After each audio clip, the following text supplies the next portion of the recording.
Hello, everybody. Welcome to another live stream with BitsGet. My name is CH, and I will be your host today. We got a very, very exciting live stream today. Of course, we're talking all about macro and how to position yourself. A lot of volatility in the markets, but more on the upside now. So I think everybody in the crypto markets is excited. But I have my two friends here who are going to share some much needed insights, who's really going to share with us how to position ourselves.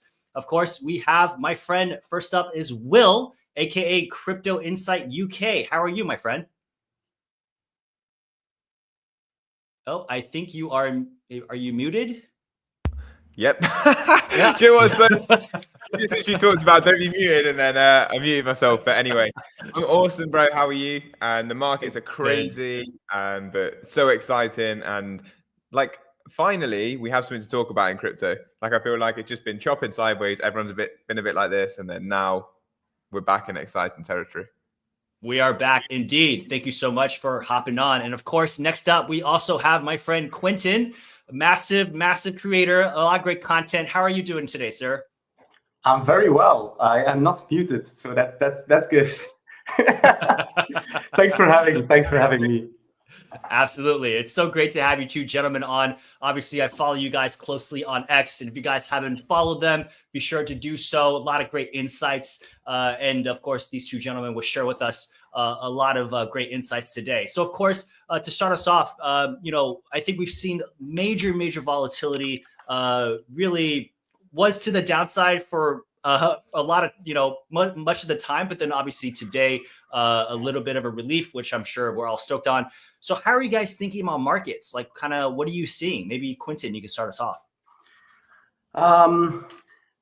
It's actually a very complicated question because the market looks good and not good at the same time. I think if we go back a little bit to 2024, we can say like, okay, the last year was a bull market, but the bull market was isolated to Bitcoin and meme coins.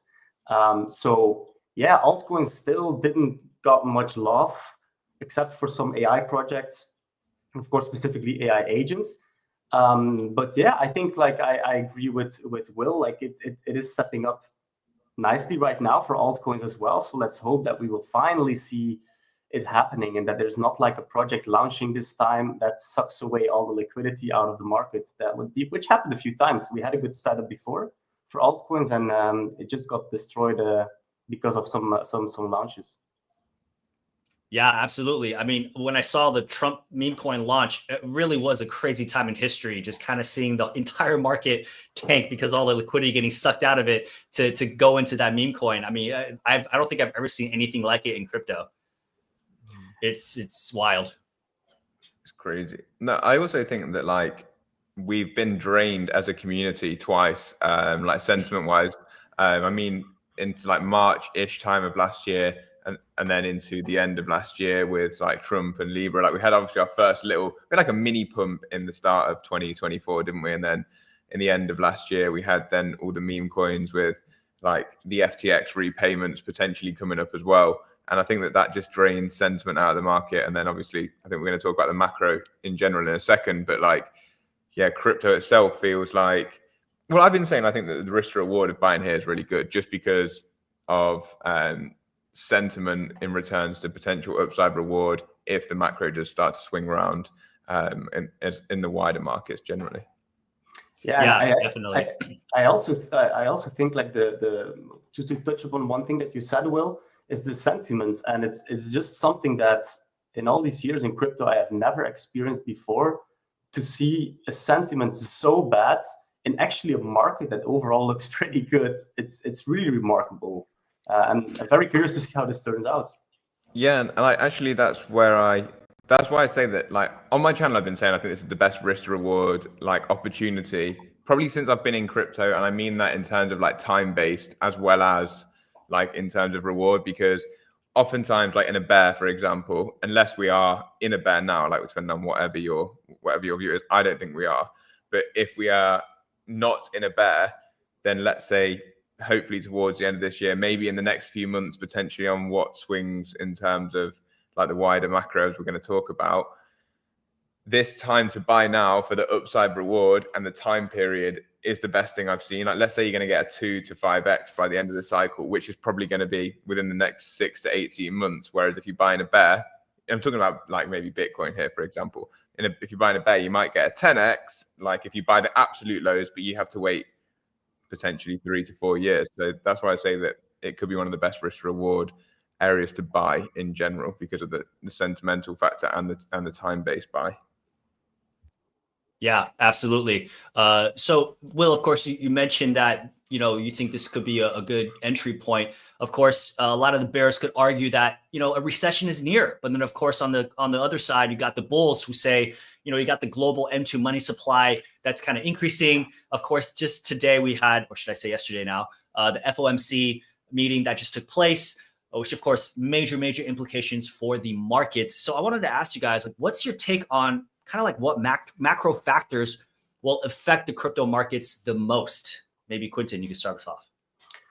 I actually think the M2 money supply is probably one of the things that we're looking at the most right now. We see that going up currently, and Bitcoin is always like, or more risk assets in general, they are lagging a little bit. So if the money supply is going up, then the risk assets are also gonna go up, but with a little delay. And we see right now it's spiking up again.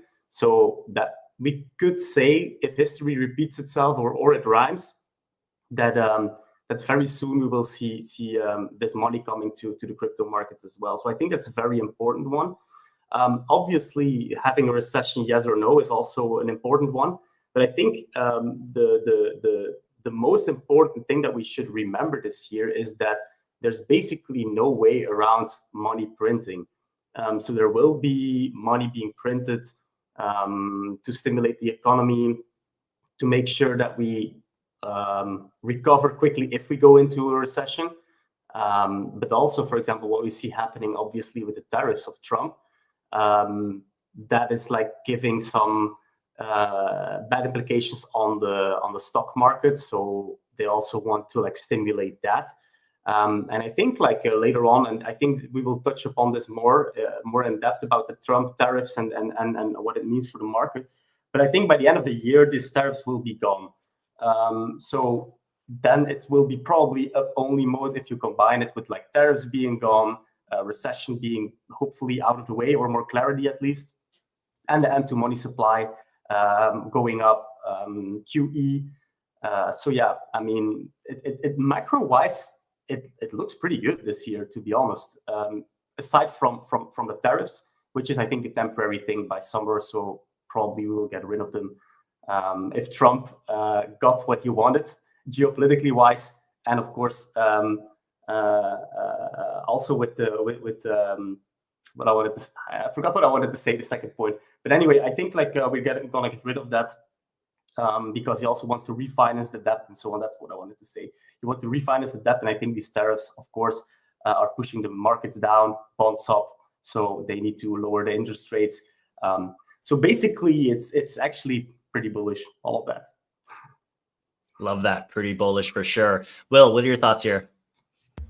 Yeah, as Quentin said, I align with a lot of the things that he said, but it's a hard like picture to put together in just say a couple of minutes of conversation as there's loads of like different dynamic factors, but just some extras on top of like Quentin's which do align and actually sometimes like correlate and display the same thing is we see the DXY like drop in, and that supposedly has about a 10-week to 3-month lag on an inverse correlation to like Bitcoin and crypto generally, but that often goes hand in hand with M2 because it's an indicator of liquidity as well, with like dollar strength weakening.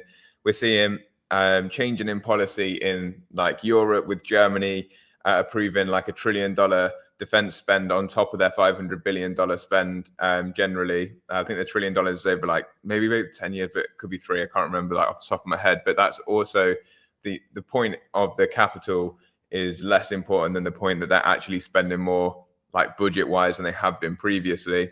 And in the US, we're obviously potentially talking about this recession, but a lot of that's already like happened. That money's been taken out of the stock market. Generally, like we're already down like 9, 10, like nearly 10% or whatever from the highs. So half the recession or the actual, I feel like the word recession is like a bit of a lagging indicator. It looks back, whereas in my opinion, like crypto looks forward. So these things, these indicators that we use into project price going forwards are based on like what's happened historically, whereas crypto basically looks at what's happening next. So I feel like equities may have a bit further to go, and if you watch like Arthur Hayes or listen to his articles, I think he is the best at like bringing it all together, in my opinion, in terms of like a macro analyst. I read a lot of his work. I think he hit the nail on the head today, where he's like, it could have been the bottom at 77, like 1,000. Now we're seeing the Fed taper off QT at the start of April, but we could, like, because the European thing could take us forwards, but there could be a little bit further down to go. So I said to people who are in my close circle, like my friends, for example, like the difference between buying here at 83 and 77, or even slightly lower if we get it, isn't that big when you think the potential upside is probably above 110K for Bitcoin, because I personally don't think the cycle's over. So that's what we said at the start, the risk to reward, if you take those macro elements in, it is pretty good at this point, in my opinion. Especially for alts, as Quinton said, like alts been absolutely smashed. Bitcoin dominance is at what, like 62, 63% or something. I haven't checked today. It's around there though, isn't it? And like at some point, if history repeats, we'll see that rotation into altcoins as well. So I'll be buying altcoins personally. I actually agree, and I want to add one thing to the altcoin setup, because indeed, like we're above 60% Bitcoin dominance, and I think like at some point it should go down, like from a technical perspective, it should go down again to 40%. So there can be like a huge outperformance of altcoins compared to Bitcoin. But of course, I think the major question is the money flow still intact? Because the money flow normally is, it goes to Bitcoin, then it goes to like the bigger altcoins, medium-sized altcoins, smaller altcoins, small caps. So that is normally how it works. But now I think there is, first of all, there is not much liquidity. Liquidity was being sucked up. All the new liquidity was being sucked up by meme coins last year. So there was simply not a lot of liquidity going towards altcoins. I think the second factor is the Bitcoin ETFs.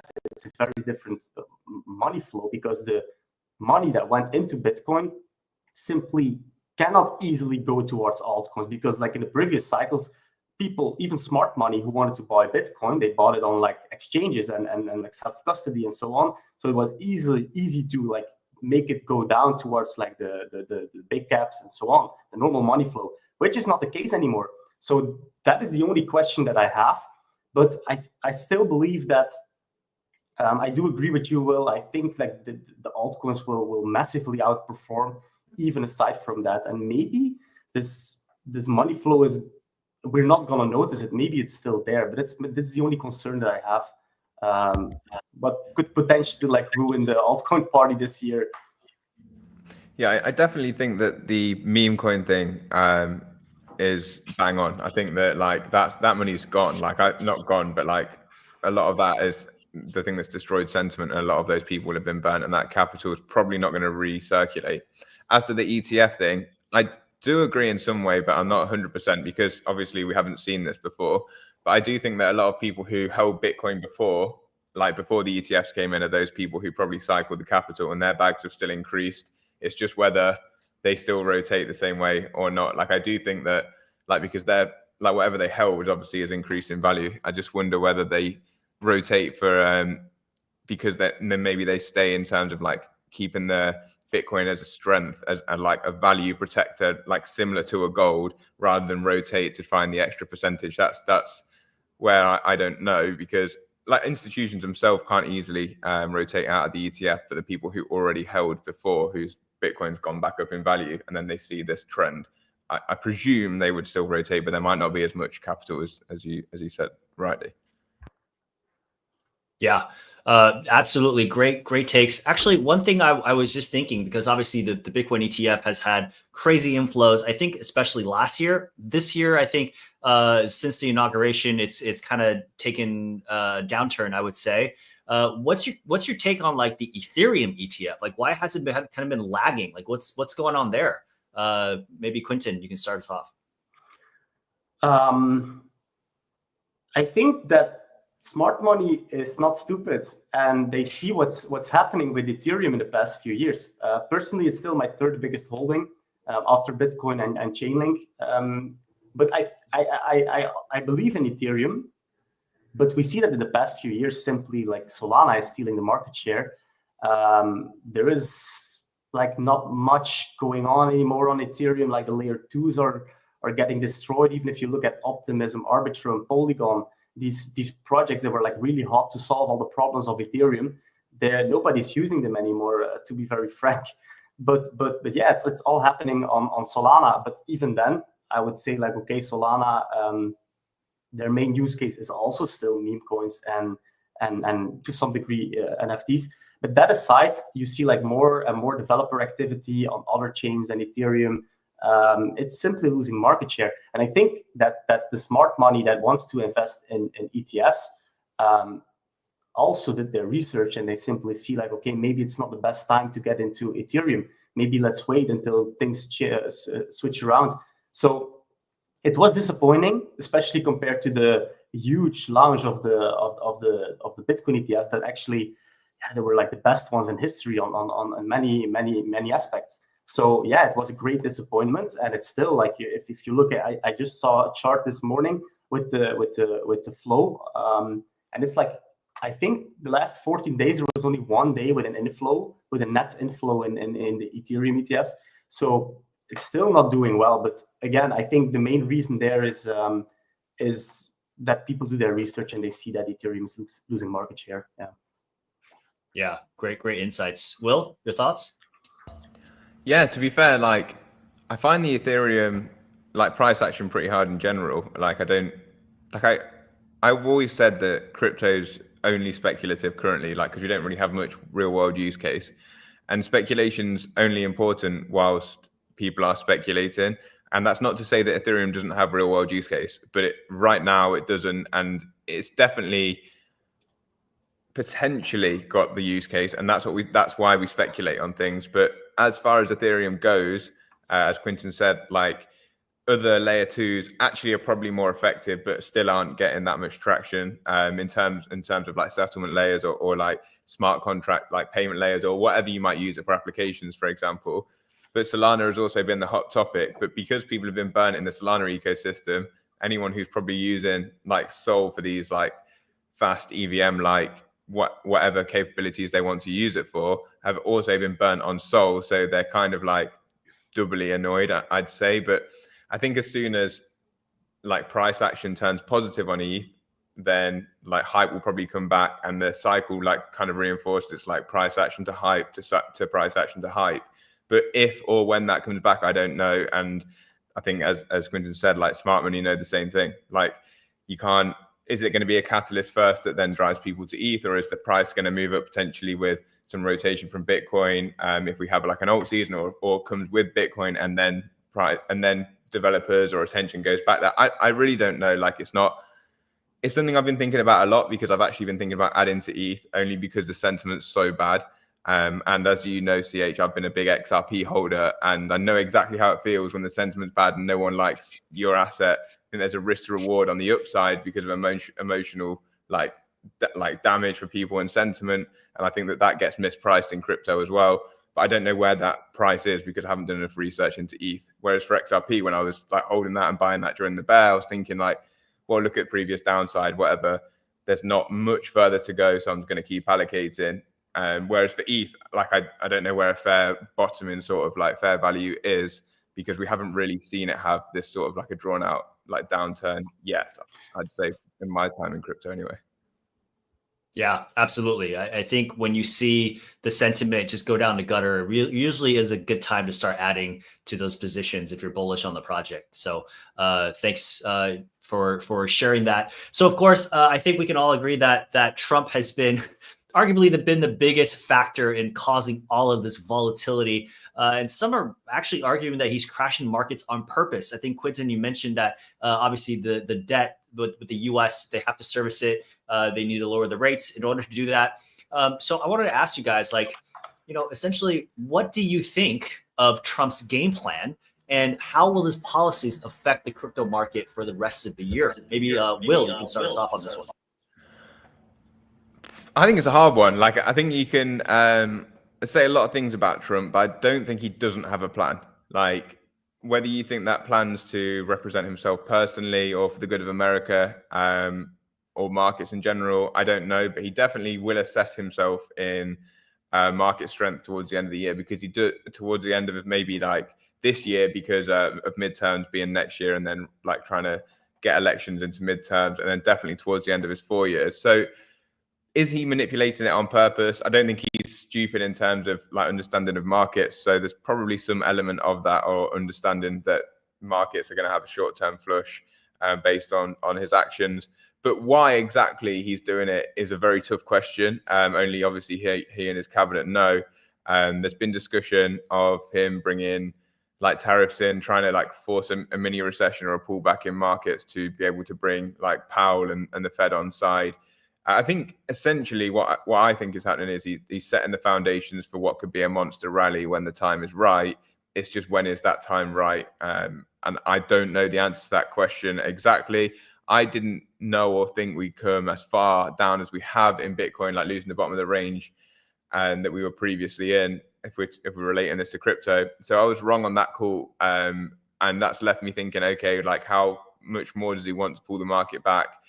Because I know that he could very easily reverse it to the upside when he thinks the time is ready, and he could do that through a number of things. But we are seeing a lot of like bullish, like sentimental change, but just not being priced into the market. For example, like the Ukraine Russia is now like in peace talks. We saw the Gaza Israel like fighting come to an end. Essentially, I know there's like issues with the Houthis now in Yemen, but I essentially see a lot of like macro positivity, basically setting the foundations for that rally that I'm talking about, as we also related to M2 at the start. So the fundamentals are changing, the foundations are set, but as to when it could happen, I don't know. And as to whether he's doing it deliberately, to what price or whatever, there probably is an element of deliberation there. But again, I don't know how far he wants to bring it down. Yeah, that's a great take. Quentin, your thoughts? I do agree with most what Will said, and I do think this is done on purpose, indeed, for two reasons: the geopolitical things that he wants to achieve. So, for example, the tariffs on Mexico, he wants like a more secure border, so he wants to put pressure on Mexico to take the responsibility for the border protection. Tariffs that he's thinking about putting onto the European Union to make sure that they spend this money on this $1 trillion on the defense of our own continent. I think like geopolitically, he wants to achieve stuff with these tariffs. And then I think like a nice byproduct for him is that he can, because of that, like the markets will go down, bonds will go up, interest rates will go down, and the refinancing of $9 trillion of debt that needs to happen, around $9 trillion this year, it will be a lot cheaper. So I think it's just like, this is a nice byproduct. And once this refinancing has happened, and once geopolitically he has what he wants from certain countries or the European Union, then I think all of this will disappear. And as Will said, then everything is actually perfect for a monster rally, because then there's no tariffs anymore. There's no geopolitically place anymore. Wars will come to an end, and M2 money supply will go up. The markets has been down, sentiment was down. I mean, it's the perfect setup. And then, of course, later on in his term, he can claim that he had like the biggest stock market rally in history, and he can even say like the things that we're seeing right now and the potential recession and so on. It's still from the Biden administration. So he will probably say that. So even though it's not 100% true, because the tariffs is, of course, a part of why markets are going down, obviously. But yeah, that's what I think is going on. I think it is on purpose, and it's like politically, geopolitically, and financially for the US, a good thing what's happening right now. Yeah, can I just add actually that I just like tiny little point. It's just that I also think that the markets ran extra hot in anticipation for Trump coming in. So I think that some of this is also just people deleveraging, and then that times by that everything we've talked about is just one extra point I just want to add in. Yeah, for sure. And I think a lot of the macro factors actually line up very similarly to Trump 1.0, right?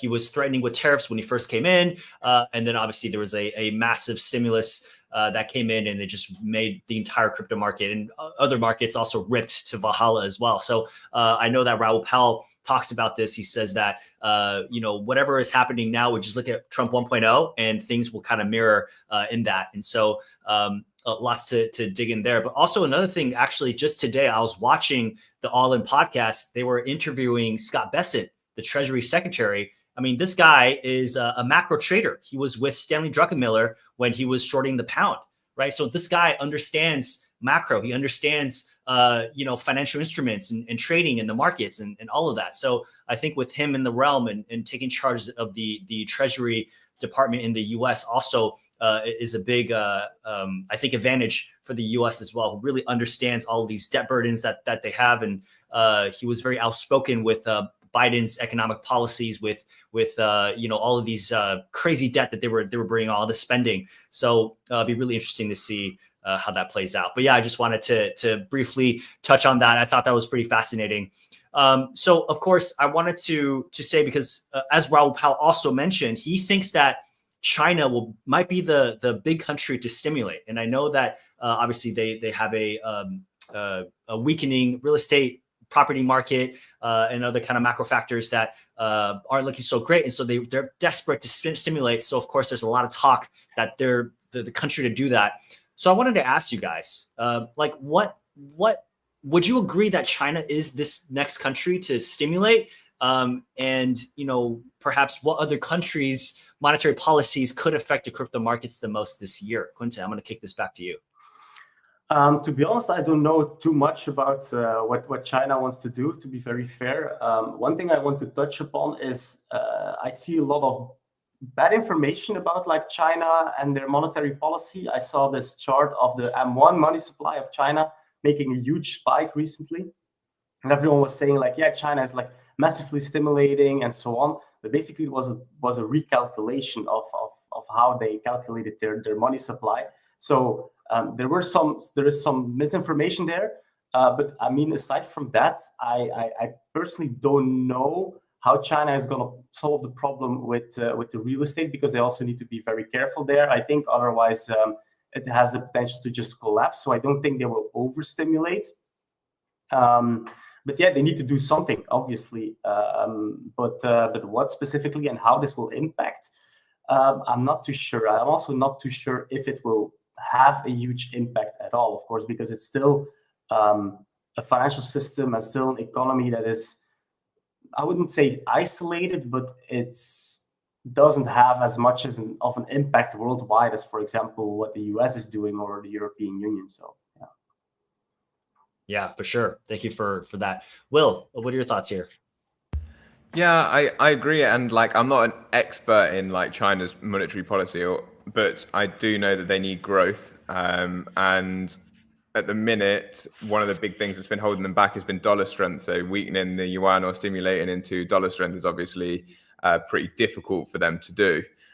So what they're going to do next, I don't know. There's been talk about them selling down on more treasuries, and they've been selling down on treasuries recently. But then I've seen the flip side of that conversation to say, look, treasuries have actually increased in value, so they're just balancing out portfolios. Although there has been a bit of a drawdown, and they've also been buying gold, and the potential of them using gold to strengthen their currency if they then do want to stimulate. For example, they print more yuan and then sell gold to buy back the yuan.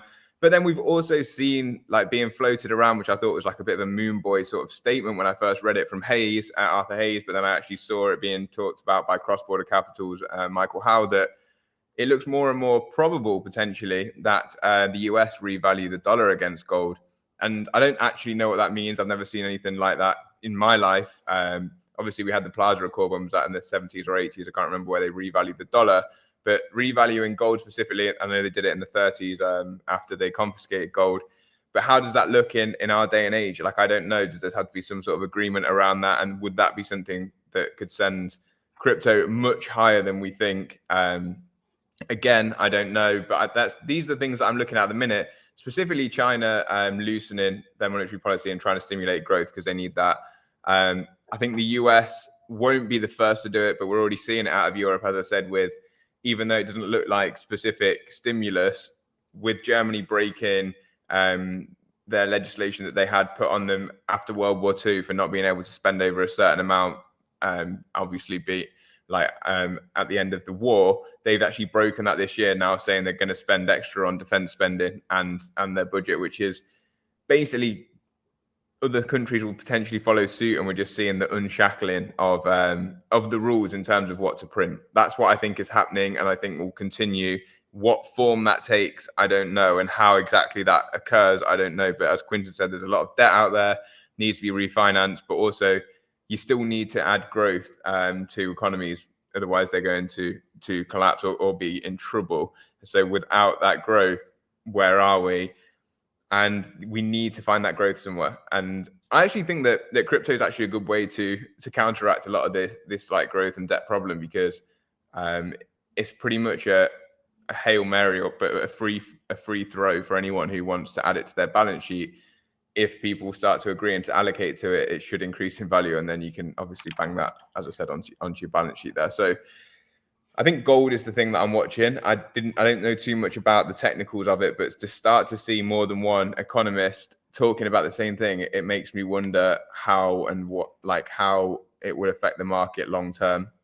Obviously, you can understand the short term prospects, like I've just floated there, but what the intricacies of that are, like, I have no idea how that could come into fruition, to be honest. Yeah, for sure. Well, actually, going off of that, I think one of the things that I saw recently was, Senator Cynthia Lummis in the U.S., who's really kind of heading the bills, with the Bitcoin Strategic Reserve.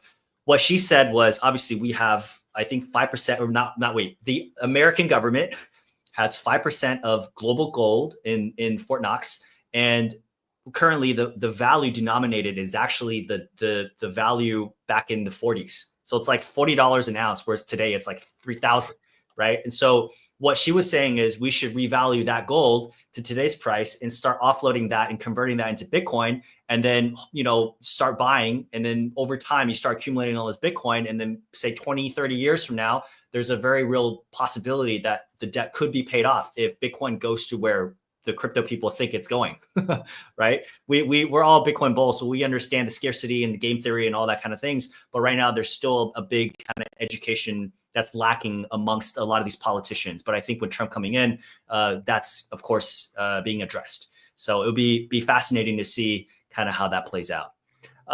But I do wanted to bring up, of course, meme coins. They've been a massive narrative, huge pump up until really recently. One of the biggest narratives, obviously, I think the top was when Trump launched his meme coin. But obviously, a lot of users on Bitsget, they love the meme coins. So I wanted to ask you guys, like, obviously now there's massive bearish sentiment on meme coins. So do you guys think that there's going to be another run? Like, is it going to be a revival? Quinton, what do you think? In all honesty, and I know like not everyone wants to hear it, but I hope not. I hope they don't come back. To be very fair, I mean, honestly, what we have seen is very, I would even say, disgusting in 2024, because Will also said it was some kind of money transfer as well, and probably that liquidity that came from retail to meme coins, they basically got into the hands of a few people. On top of that scheme, let's say, some people who launched it, some people behind the scenes, and so on. So basically, it was some black hole for retail money that went straight into the hands of the few. And these few, they currently holding that money either back to USD, let's say, or fiat in general, or to Bitcoin. So it will not come into the other cryptocurrencies. And I mean, like, we need to focus more again on fundamentals, because it gave our industry a very bad look. So many people got wrecked with meme coins. They quit and they will never come back. The stories about all these meme coin things that happened, then of course the Libra saga, Trump launching his meme coin, which was, I think, the top. but it's just like a mechanism that, of course, exists in the world already for ages, like some kind of mechanism to transfer wealth from downwards of the pyramid to the top of the pyramid. But it was just implemented in meme coins in such a way that it was impossible to create value for retail. So that's simply why I say, like, I hope they don't come back. Not because I think there is some use case for some meme coins like Doge and Pepe and so on. Okay, it's nice. There doesn't need to be like any fundamentals or a project behind it. But like seeing millions of meme coins being launched and just being wealth transfer, it was such a crazy casino where the chances of you winning was even lower than in a real casino. It was not backed by fundamentals, so there is no floor, and of course also no ceiling price-wise. So yeah, if they will have another run, maybe yes, but I really hope they don't. And I hope we can go back to the fundamentals, the projects really building blockchain technology, make it usable for institutions, for governments, for companies.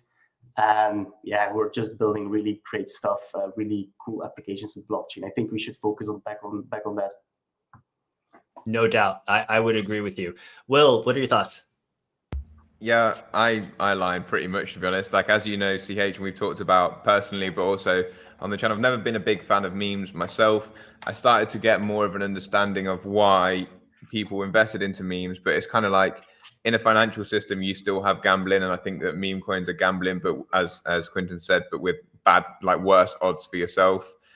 Whether they come back or not, I genuinely have no idea. I also would prefer they didn't, but is it biased because I don't hold any? Probably a part of it, but also because it doesn't, as Quinton said, it doesn't have a good reflection on what we want in the space. And if you've been here for a longer period of time, like Quinton has, I started investing in 2017. The space was completely around utility, and meme coins were almost like a joke. Like even Dogecoin, I remember when people said they held Doge, and I was like, "You're an idiot! Like why are you holding that?" But that's just gone by times 1,000, and then we've created a narrative for it, calling it like social or attention, like tokenization. And I do think there's a market for attention and social tokenization, but I don't know if meme coins is the right market for it. Like I do think, for example, like political meme coins, although not using Trump for an example, but if you're trying to like raise for a political campaign and you want to get exposure, and it's a good way to tell like real time like value of people or things, fine. But just memes for the sake of memes and extraction about like when someone tweets a word on Twitter and then like capital flows into it is a net negative for pretty much anyone who gets involved, apart from the few people at the top and the platform itself who are like launching tokens like Pump Fund. So I think it's net extractionary, but for that reason I don't want them to see them come back really. Yeah, I think that sentiment definitely echoes with folks who have been in crypto for a very long time, like the three of us. But also, I think, human nature will remain the same, right? When things start ripping again, I feel like people are going to be like, oh, let me just go further out on the risk curve. And meme coin is definitely on the very edge of that risk curve, right? So I feel like, when things start really popping again, I just feel like there's going to be new ones that pop up. It's kind of like inescapable at this point. It's just a matter of like how much attention do they actually get and how much traction and velocity do those projects get. I guess that is yet to be seen. But either way, I think, meme coins, we'll have to see what happens. But I do wanted to bring up the next point here is that market structures, because of course, I think, folks like us in crypto, we're kind of trained to think in kind of these 4-year cycles, right? So I wanted to ask you guys, because there's obviously a lot of talk about, is the structure broken? So I want to ask you, like, is the 4-year cycle over? What do you think about market structures moving forward? Will, let's have you start us off. The 4-year question is difficult. Obviously, we can't really tell. I don't think we can tell until like hindsight whether the 4-year structure itself is broken. Obviously, the business cycle still remains the same, and whether that's extended or monetary like policy is lagging slightly right now, I don't know. Again, that's a hindsight thing. One thing that I've been floating though, which would maybe suggest that the 4-year cycle is less applicable now. I do still think there'll be a bear market, by the way, before I get into this point at some point, but whether it will be as volatile, I don't know if Bitcoin's reached maturity or not. But what I've been floating is, are we still like not actually in a bull yet? And if that is potentially the case, how high could we go? Like if we see like some of Raoul Pal's just using his logarithmic regression channel, like the top end of that is 800,000 and the middle end is like $400,000 Bitcoin. Arthur Hayes talking about the revaluing of gold. That would give, he talks about potential of $1 million Bitcoin during Trump's term. Could that mean in 4 years' time or a year or the next like 6 to 9 months, 12 months? I don't know. But that is one thing I've been floating with myself a lot recently, is because of our emotional recency bias from last cycle and how we didn't really go on to set the parabolic highs that we've seen in 2017 and the cycle before that. Are we like lagging in terms of, do we have a blow off top that takes us much higher this cycle? Are the 4 year cycles over in general? It's a very difficult question because obviously as the halvening produces less bitcoins, it gets less, like there's less like emphasis on whether that is important to Bitcoin itself or not. As more capital flows in steadily, it could change, but it's very difficult in the time to say like, who are we now to say that some factors could not affect in the same way, or at least line up the same way, such as the business cycle that help the 4 year cycle to continue. Like, but as far as what I've been thinking about more recently than not, is like I've been leaning more and more towards the fact that we maybe are emotionally biased in the wrong way from 2021 for how high the market could go, and that's a question that refers to the market structure, but not necessarily the 4 year cycle part. Yeah, absolutely. Good take. Quentin, your thoughts? Yeah, I think the most important question that we need to ask ourselves is why this 4 year cycle exists. And Will, you touched upon it. It's the Bitcoin halving, and the Bitcoin halving used to be of very high impact, but it's not of very high impact anymore because of the amount of capital that flows in, and because of simply the amount of Bitcoin that is being brought into circulation. It's nothing compared to the volumes that this industry is seeing right now, or Bitcoin in particularly is seeing right now. And I think we already saw that last year. There was not too much of a hype anymore around the Bitcoin halving in 2024. There was more focus on the Bitcoin ETFs, and the halving just was like nicely a few months after that.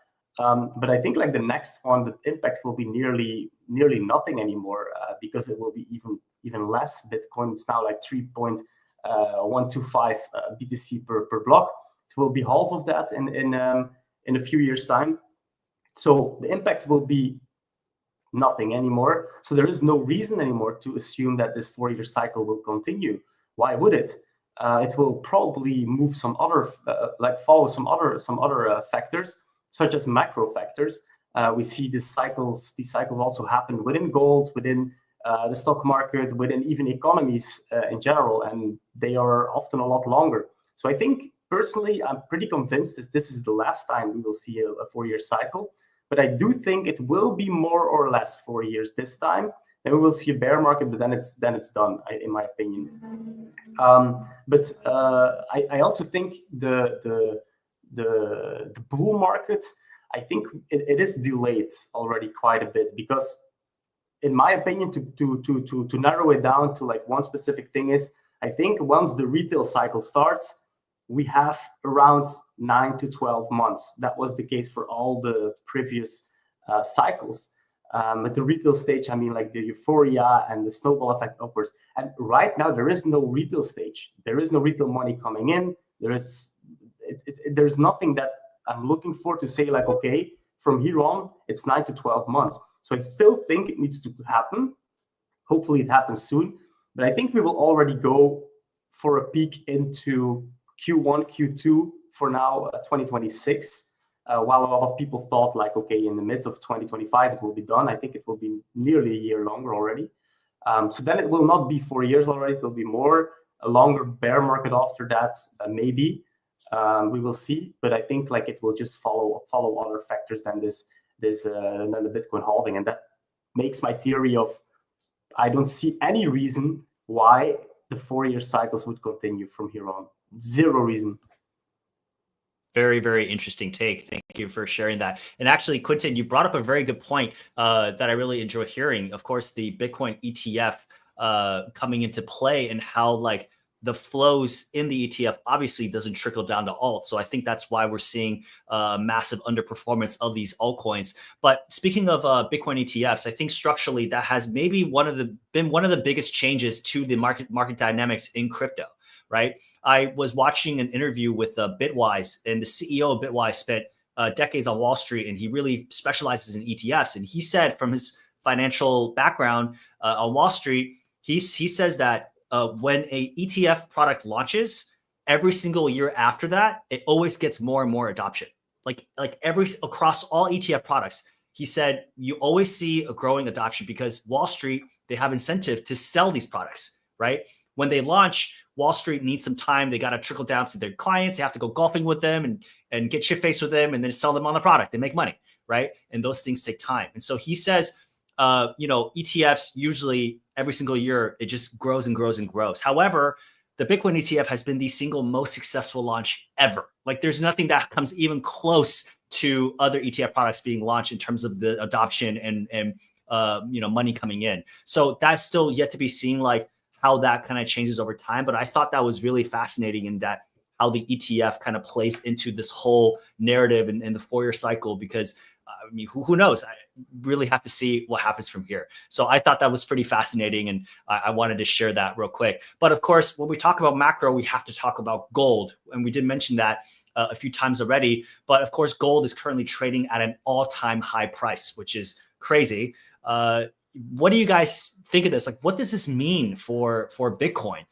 Will, let's have you start us off. I mean, it's kind of a double-edged sword, like in a way, I think, because Bitcoin can be viewed as like an inflation hedge or a monetary hedge, and definitely reacts to liquidity. And gold does pretty similar in some ways, but then in some ways is very different. Like gold has the historic store of value and a large market cap. And what if we actually look at like the nitty gritty of gold and Bitcoin, they are kind of correlated in their moves up, but in the micro, the short term, they do move sometimes inversely. So as gold like cools off, I always say this is like, when there's uncertainty, people probably move to gold. And then as the uncertainty changes into potential positivity, people will then move potentially to the fastest horse. So sell down on some of their gold and use their dollars to make the most percentage wise in terms of returns. So gold at all-time highs shows us uncertainty, but after uncertainty, it gets worked out and positivity ensues, or as a larger bear market ensues, and gold probably stays high. But uncertainty winds into positivity because they try and fix the uncertainty and do the things that we've talked about already. So the higher gold goes, it's almost a bit like Bitcoin and the rotation into altcoins and altsies, and the rotation from gold's market cap, at least in some aspect. I'm not talking about everyone's going to sell down on their gold to buy Bitcoin, but some people will be hedging against the dollar with gold. And now the dollar's weakening and gold's at all-time highs, they will probably start to rotate some of that into something that responds well to increase liquidities and increase like M2, for example, which is crypto and Bitcoin. So I do think that it's positive for Bitcoin and crypto that gold is rallying. And I do think that at some point gold will potentially cool off and will rotate into Bitcoin, unless we have that refinancing of gold, which obviously boosts the price up massively. And then they'll probably use some of the dollars to then buy Bitcoin. And then Bitcoin hopefully then catches up, and that correlation, even the short term, will not be exactly correlated because gold will have shot up in price. But Bitcoin hopefully will continue to catch up and stay like correlated in the macro, like the longer term perspective. That's how I've been thinking about it. Yeah, that's a great take. Quentin, your thoughts? I do agree, Will, and I hope that the profits from gold will flow into Bitcoin. Let's see about that. I see one major reason why gold would start cooling off, and that's obviously when the markets pick up again, right? Because the first place why gold is rallying, of course, it was also overdue for a rally. I think it's been since, if I'm not wrong, 2013 or so, and it hasn't been doing like much. But yeah, it was like overdue for a rally, but it's now rallying harder because of the uncertainty in the economic environment, but also like in geopolitics and so on. And then people like the capital, it goes away like from the dollar, from the stock markets and so on into gold, like the safe haven, right? So once the markets start picking up, when the tariffs disappear, when the finance happens, and let's say like the S&P and so on, they're at all-time highs again at the end of the year, will gold still do well, or will it just be like totally cooling off again and come to like levels that we have like seen like half a year ago or so, away from all-time highs? And yes, where is the money then going to? Is it going to be Bitcoin, or is it going to be like back to stock markets because the economic environment is more certain again? So that is a bit of a question that I have there. But for the rest, I agree. I mean, it's good for crypto. It's good for Bitcoin. It's a risk asset as well, so there is correlation there, and it would make sense if some of the money that flows into gold right now will afterwards flow to Bitcoin. It makes a lot of sense in my opinion. But again, it's still a question of like how the gold price will react and how the money flow will react to a stock market and an economy that is getting better again, hopefully by the end of the year. Yeah, absolutely. Really, really good take. Yeah, so of course, obviously gold, I think 20 trillion in market cap now, which is a crazy number.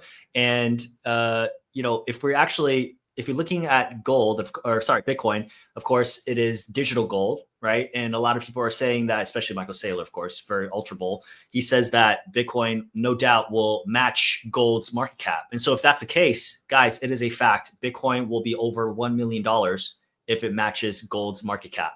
And so that's actually just a recent breakthrough because gold has really ripped, right? And now it's at 20 trillion. I don't think it's ever gotten to a point where Bitcoin is $1 million if it matches gold up until really recently when gold hit its all-time high price. So I thought that was pretty fascinating. So I think just got to keep hodling because at some point, I really think it'll happen. You know, I mean, is the world going more digital tomorrow? I think so.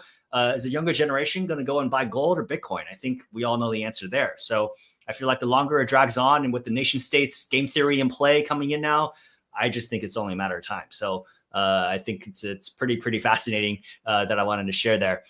So guys, of course, great conversation, but I do have one more question for you. I wanted to ask you guys, what is your outlook on the crypto markets in the short term and the rest of 2025? Quentin, let's have you start us off. That's a very interesting one. It's very hard to say because what I'm just waiting for is for retail to come back. And when that is going to happen, it depends on so many factors that it's really hard to do a prediction. The only thing that I see, and that's from a technical perspective, is that altcoins are actually setting up nicely. Bitcoin is all in all not too far away from all-time high, like 20%. That's not really bear market territory. So I wouldn't say that we are going to enter a bear market. Even though the sentiment feels like that. So I think like, as Will already said a few times, the risk reward right now, especially for, in my opinion, not financial advice, but for utility altcoins is really, really good right now because it's indeed not only that you will see your returns in 3-4 years, but you can see your returns in the rest of 2025. So it's a matter of like when it is going to happen, not if it's going to happen. And I think the risk reward is really good. So short term, I'm just like waiting it out and seeing like if altcoins can finally pull it off, if they can finally like start running. And if they start running, obviously retail will come back because the best promotion for crypto is altcoins doing really well. So then retail will come back. It will retail that invest money. And if the markets keep on pumping, they will have profits. They will tell their friends. And I mean, like it's a psychological snowball effect upwards. So I'm not too worried that if this happens, we're going to see a really great 2025. One last thing that I want to say about 2025 is I believe that altcoins will definitely outperform Bitcoin. That is I think maybe the most important thing, my most important prediction for this year, because I think they're long overdue and Bitcoin had its run. Bitcoin had the spotlights in 2024. We're potentially getting some more ETFs for some altcoins, Solana ETF and so on. That is probably coming. We see some good news for XRP, which Will is holding. Congrats with the gains of recent months. It was a really great run from XRP. But everything is lining up really well. Projects are building, and I also think we will see a great purge that is going on right now. Only good projects are able to raise money. Bad projects are running out of money. They're not going to raise money. So I think it's also a good thing for the entire crypto economy that we have seen will see this purge. But again, I think bull markets will probably go into 2026 Q1, maybe even Q2, depending on when altcoins pick up right now.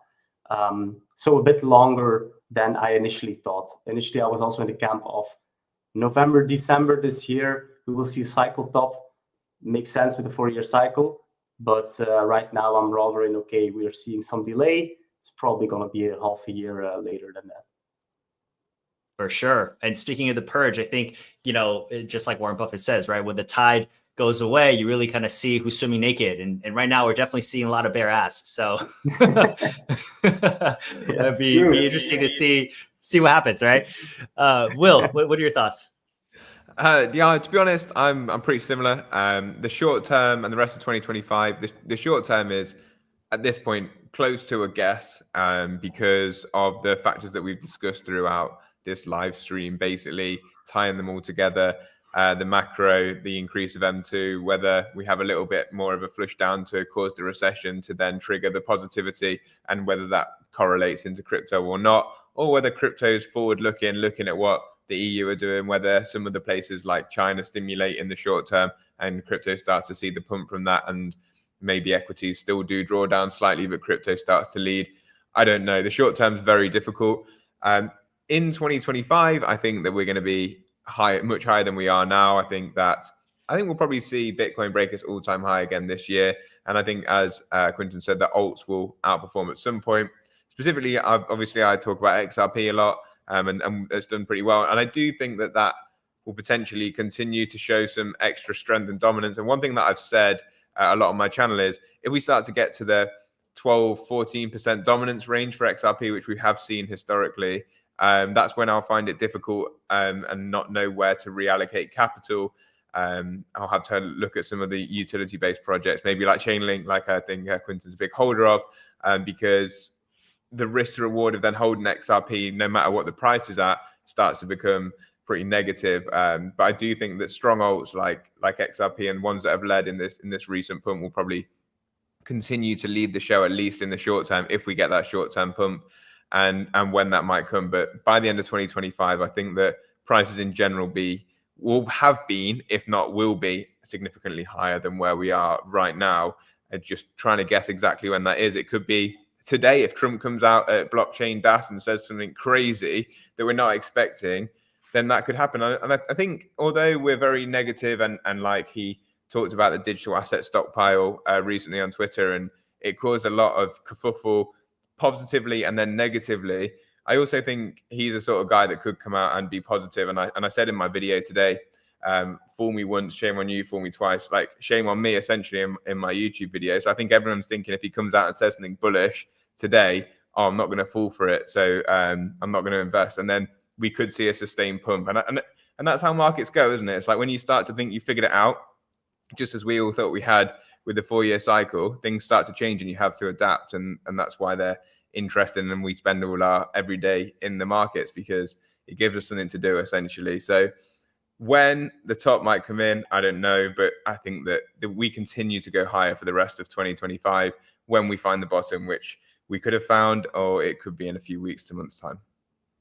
Yeah, absolutely. Super, super solid take. Guys, don't forget, this is really the first time we have a pro-crypto president who is openly embracing this asset class, right? I mean, just that in itself is ultra bullish. And you have the biggest dogs on Wall Street who are all in on this asset. You got BlackRock, Fidelity, you name it. They're all behind this asset. You think they're just going to sit around and just think, oh, okay, 80K Bitcoin, whatever, we'll let it be. Like that's it? I don't think so. I don't think that's how the game is going to be played. So just on these kind of like thinkings, kind of these principles that I have, I just think that we're going to go much, much higher. And, sentiments shift super quick, up and down, right? When it's super bearish, I mean, people think it's end of the world, but then when there's mooning, then you think you're going to go up forever, right? So I think it's always wise to stay grounded and just be in the markets, time the market, and I think you'll be a winner. But gents, what a fantastic live stream. I had a blast. I hope you guys did too. I definitely had a lot of great takeaways. Do you guys have any last remarks you'd like to share with the BitsGet audience before we conclude the live stream today? Quentin, let's have you go first. I want to share one more thing, and that is that if you start investing in crypto, make sure to start with the big players, with Bitcoin, Ethereum, Solana, XRP, whatever, like top 10 coins.